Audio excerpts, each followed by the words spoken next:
त्यांना आता पराभव लक्षात आला, त्यांच्या लक्षात आला आता आपलं अस्तित्व टिकवायचं असेल तर काँग्रेसमध्ये जावं लागेल। त्यामुळे या 4 जून पर्यंत शरद पवार साहेबांची पार्टी, उद्धव ठाकरेंची पार्टी या ठिकाणी आपल्याला पाहायला मिळेल आणि पवार साहेबांच्या भाकितानंतर उबाठा आणि पवार साहेबांची राष्ट्रवादी या दोनही काँग्रेसमध्ये विलीन होणार आहेत आणि त्या ठिकाणी त्यांचं अस्तित्व संपुष्टात येणार आहे। हे आजच पवार साहेबांनी आपल्याला सांगितलं आहे। बंधू भगिनींनो, खरं म्हणजे मी आठवण करून देतो, हिंदू हृदय सम्राट शिवसेना प्रमुख श्रद्धेय बाळासाहेब ठाकरेंनी सांगितलं होतं, ज्या दिवशी काँग्रेसशी युती करण्याची वेळ येईल त्या दिवशी माझ्या शिवसेनेचं दुकान मी बंद करेन। आता पोरांनी काँग्रेसशी युती तर केली, पण या निवडणुकीनंतर त्यांची उबाठा सेना काँग्रेसमध्ये विलीन होणार आहे आणि त्याचे शिल्पकार माननीय पवार साहेब असणार आहे। म्हणजे ज्यांचं अस्तित्वच उरणार नाही असे उमेदवार आज आपल्या समोर उभे आहेत। खरं म्हणजे या ठिकाणी मागच्याही वेळी भारतीय जनता पार्टी आणि महायुतीच्या उमेदवाराला तुम्ही भरभक्कम पाठिंबा दिला, मोठ्या मताने तुम्ही त्यांना निवडून आणलं।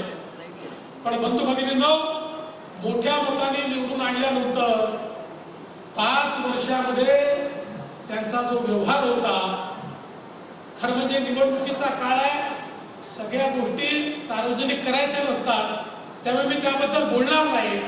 पण एकदा त्यांनी देखील आत्मचिंतन केलं पाहिजे की त्यांचं तिकीट का कटलं, याचं आत्मचिंतन त्यांनी केलं तर त्यांच्या लक्षात येईल काय काय चुका त्यांच्या हातून झाल्या आणि खरं म्हणजे त्यांचं तिकीट कापून आम्ही एक प्रकारे त्यांना त्या ठिकाणी वाचवलं असंच मी म्हणेन। ज्या मार्गाने ते चालले होते त्या मार्गाने जाण्यापासून आम्ही त्यांना परावृत्त केलाय, पण मी यापेक्षा अधिक त्यांच्याबद्दल बोलणार नाही।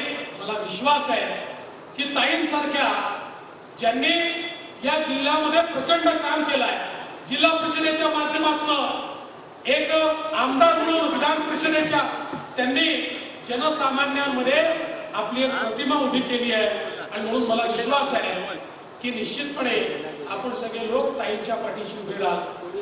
बंधू भगिनींनो, जसं मी सांगितलं, ही निवडणूक ही साधी निवडणूक नाहीये। या निवडणुकीमध्ये देशाचा नेता निवडायचा आहे। कोणाच्या हातामध्ये देश सुरक्षित राहील, कोण देशाला विकासाकडे नेईल, कोण सामान्यांचे आशा आकांक्षा आणि अपेक्षा पूर्ण करू शकतो, कोण आपल्या जीवनात परिवर्तन आणू शकतो, याचा फैसला करणारी ही निवडणूक आहे।